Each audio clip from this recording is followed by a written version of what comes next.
에베소서 5장 19절 한 절만 같이 읽도록 하겠습니다. 같이 읽습니다. 시와 찬송과 신령한 노래들로 서로 화답하며 너희의 마음으로 주께 노래하며 찬송하며 아멘. 바로 22절로 이렇게 넘어가서 구체적인 성령 충만의 기쁨이 어떤 것인가를 살펴보려고 하다가 성령 충만에 대해서 우리 한국 교회는 참 오해하는 경향이 많이 있습니다. 병고침이나 어떤 이상한 기적을 행하는 그런 것으로만 성령 충만에 대해서 오해하는 바람에 성령께서 주시는 진정한 기쁨을 맛보지 못하는 그런 잘못된 경우들이 많이 있고, 또 우리도 거기에 영향을 어느 정도 받았기 때문에 항상 이 성령님에 관해서 또 그분과의 관계 속에서 어떤 것이 올바른 것인가 하는 이야기가 나오면 한 번쯤 검토해보고 넘어가는 것이 정말 좋을 것 같습니다. 우리가 부부라고 하면서 사실은 가장 예의를 지켜야 하고 서로 가장 존중해야 되는데 함께 같이 살다 보고 늘 같이 붙어 있다 보니까 어떻게 합니까? 가장 소홀히 대하고 가장 함부로 대하는 그런 것처럼 성령님이 우리 안에 계시다라는 사실을 우리가 알면서 또 늘 그렇게 함께 하다 보니까 성령 하나님에 대해서 우리가 잘못 오해하고 함부로 하는 그런 경향들이 있어서 신앙에 결국 도움이 안 되는 경우도 많죠. 오늘 본문 말씀 19절을 보게 되면 18절에서 출발을 하죠. 18절에 출치하지 말라 이는 방탕한 것이니 오직 성령으로 충만함을 받으라.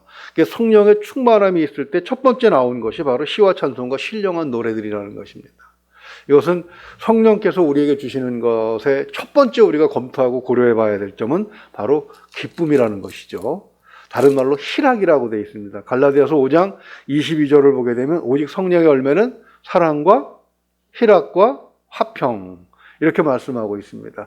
그러니까 그 성령의 열매의 9가지 속성 중에 이 기쁨, 희락이 들어가는데 이 에베소서에서는 성령의 충만함의 첫 번째 우리가 생각하고 고려해야 될 점, 우리가 성령이 우리 안에 충만하신가 안 하신가를 체크해 볼 수 있는 포인트로서 기쁨을 먼저 말씀을 하고 있는 것입니다. 세상에는 참 얼마나 많은 종류의 기쁨이 있습니까? 우리는 무엇 때문에 기뻐합니까? 기뻐했을 때 나의 행동은 어땠는가? 또 그 기쁨은 얼마나 오래 갔는가? 기쁨이 사라졌다면 그 이유는 또 무엇인가? 우리는 무엇에게 기쁨을 빼앗기는가? 이런 부분들을 한번 생각을 해볼 필요가 있습니다.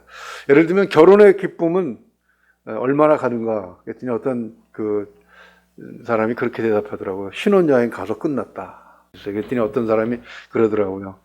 결혼을 위해서 혼숙감 준비하면서 이미 결혼의 기쁨은 다 사라졌다라고 얘기하는 사람도 있었습니다. 좀 과한 이야기죠. 또 집을 산 기쁨은 최소 3년을 간다고 하지만 요즘 같은 경우에는 빚을 내서 집을 사는 바람에 첫 달 원리금 갚는 순간부터 고통스러웠다라고 이야기하는 사람도 있습니다.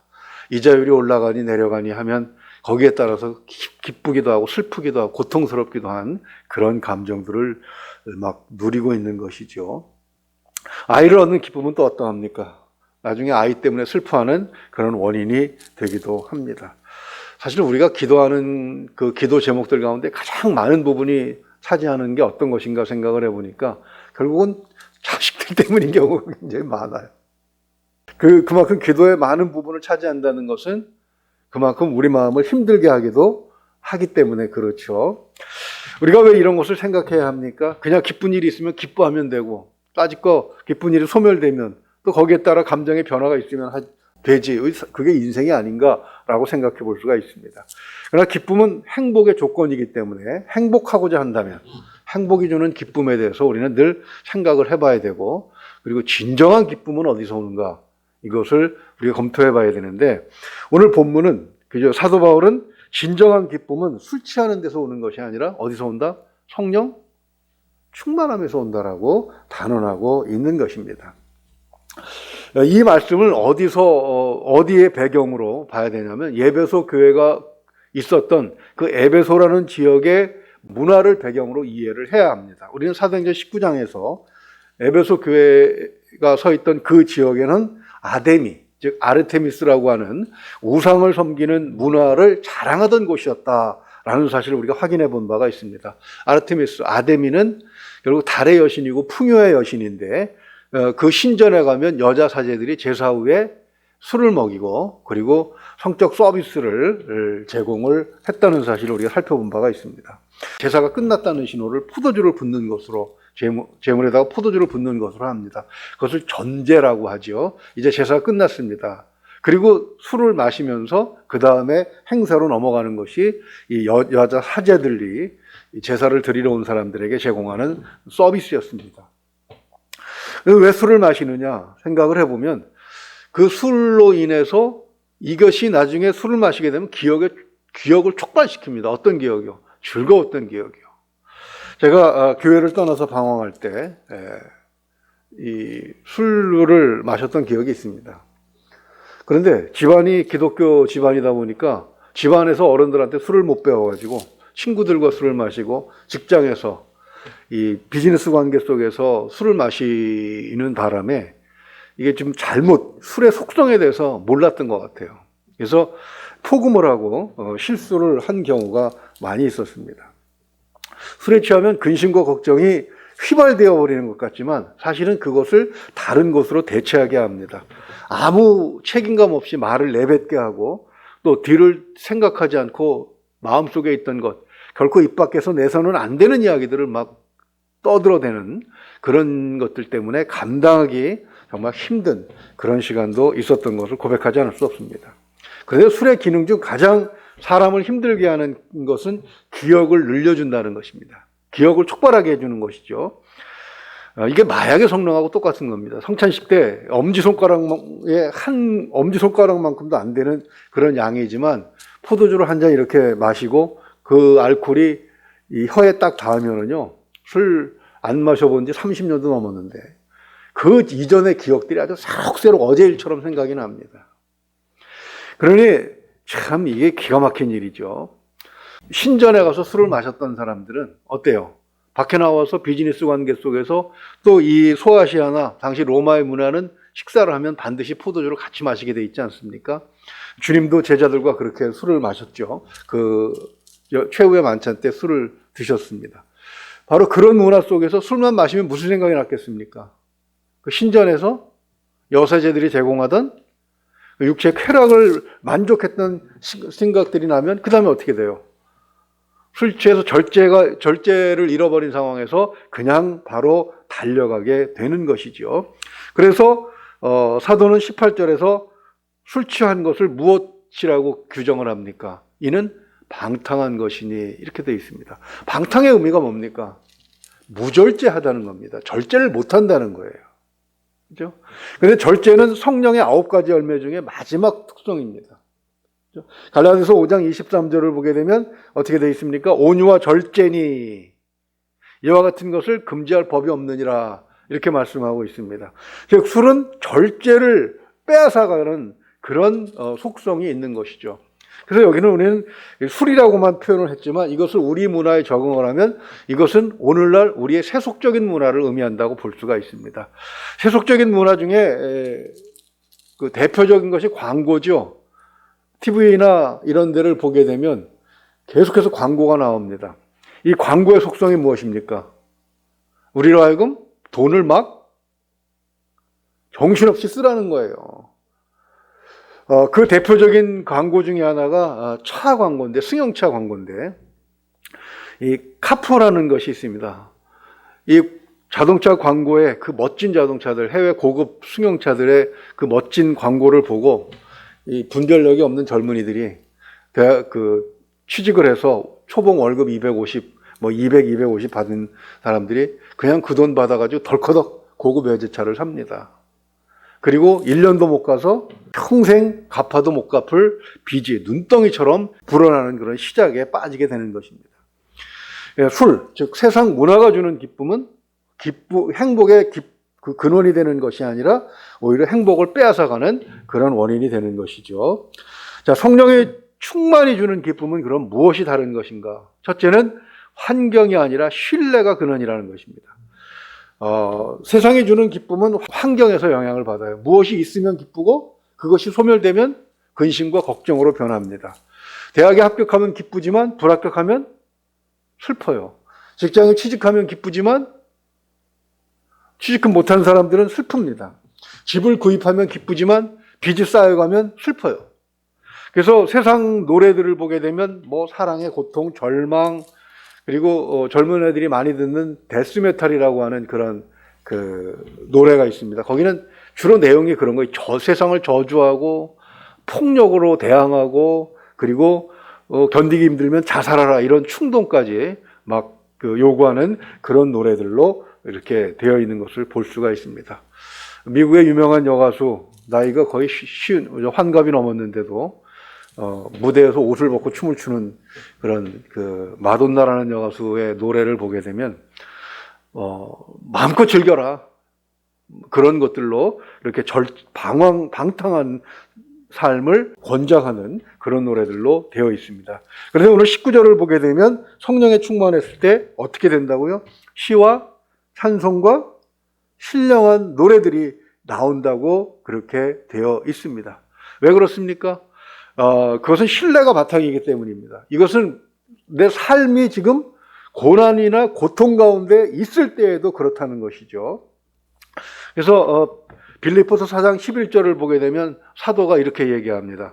내가 궁핍함으로 말하는 것이 아니라 어떤 형편에든지 나는 자족하기를 배웠노니. 그래서 12절 보면 나는 비천에 처할 줄도 알고 풍부에 처할 줄도 알아 모든 일, 곧 배부름과 배고픔과 풍부와 궁핍에도 처할 줄 아는 일체의 비결을 배웠노라. 이렇게 말씀을 하는 것입니다. 그러니까 성령 충만이 주는 기쁨은 환경이 좋지 않아도 기뻐할 수 있다는 얘기죠. 그 가운데서도 이겨낼 수 있는 힘을 주시는 것이 바로 성령 충만이 주는 기쁨의 특성이라는 것입니다. 그래서 빌립보서 4장 13절에서는 그렇게 말씀하십니다. 내게 능력 주시는 자 안에서 내가 모든 것을 할 수 있느니라. 근데 성령 충만에 대해서 우리가 오해한 부분이 있기 때문에 늘 생각을 해봐야 된다고 말씀을 드렸는데, 우리가 성령 충만하면 하나님께서 모든 것을 다 해결해 주신다고 믿고 있습니다. 하늘에서 우리가 입만 벌리고 있으면 감나무에서 감 떨어지는 것처럼 그렇게 해주시는 것으로 착각을 하는 경우가 있는데 그렇지 않다는 것이죠. 성령이 우리에게 주시는 것은 나에게 능력을 주시는 겁니다. 그래서 내가 그것을 감당할 수 있게 하시는 것임을 알 수가 있는 것이죠. 그러면서 성령이 주는 기쁨 가운데 이 두 번째가 19절을 보게 되면 서로 화답한다라는 것이 있습니다.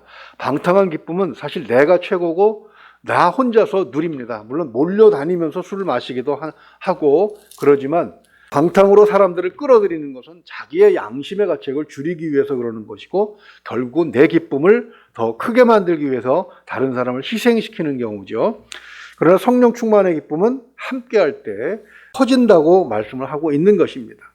결과가 좋다는 점에서 결정적인 차이가 있는 것이죠. 마지막으로 우리가 19절 하반절을 보게 되면 너희 마음으로 주께 노래하며 찬송하며 이렇게 말씀하고 있습니다. 마음으로 찬양한다는 것은 무슨 얘기입니까? 진심에서 우러나오는 기쁨이라는 것이죠. 외부에서 오는 어떤 것에 의해서 기쁨이 촉발되는 것이 아니라 내 마음 속에서 기쁨이 우러난다는 것입니다. 사도행전 16장 25절을 보게 되면 그 차이, 즉 외부에서 어떤 좋은 기쁜 소식이 왔을 때 기뻐하는 것과 내 안에서 진심으로 우러나는 기쁨의 차이가 어떤 것인가를 말씀해 주고 있습니다. 사도행전 16장 25절을 보게 되면 한밤중에 바울과 실라가 기도하고 하나님을 찬양하며 누가 듣더라? 죄수들이 듣더라. 이렇게 되어 있습니다. 감옥에 갇혀 있었어요. 억울하게 갇혔습니다. 그런데 무슨 거기서 찬양이 나와요?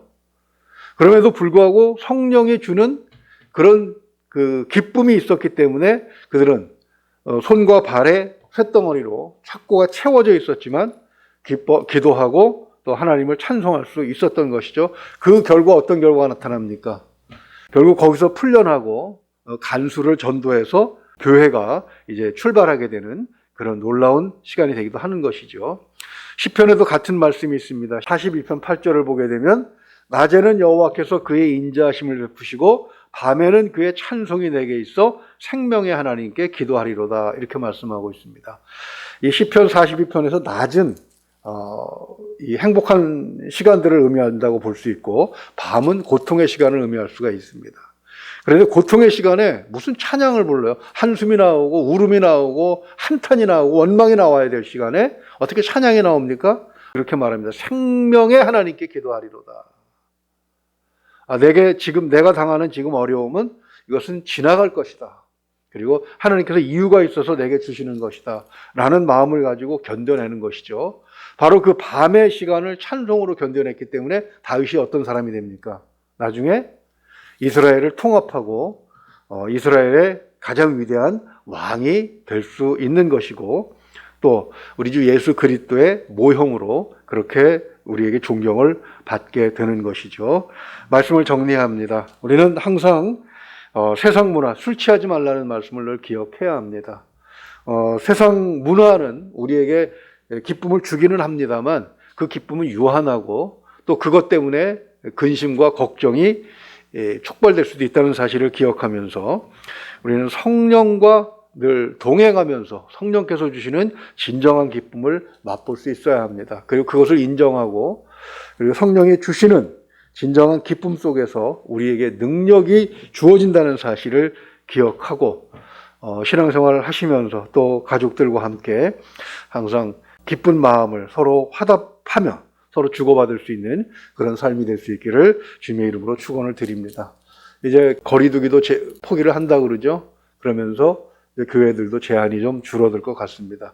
그래서 전화가 오기는 합니다.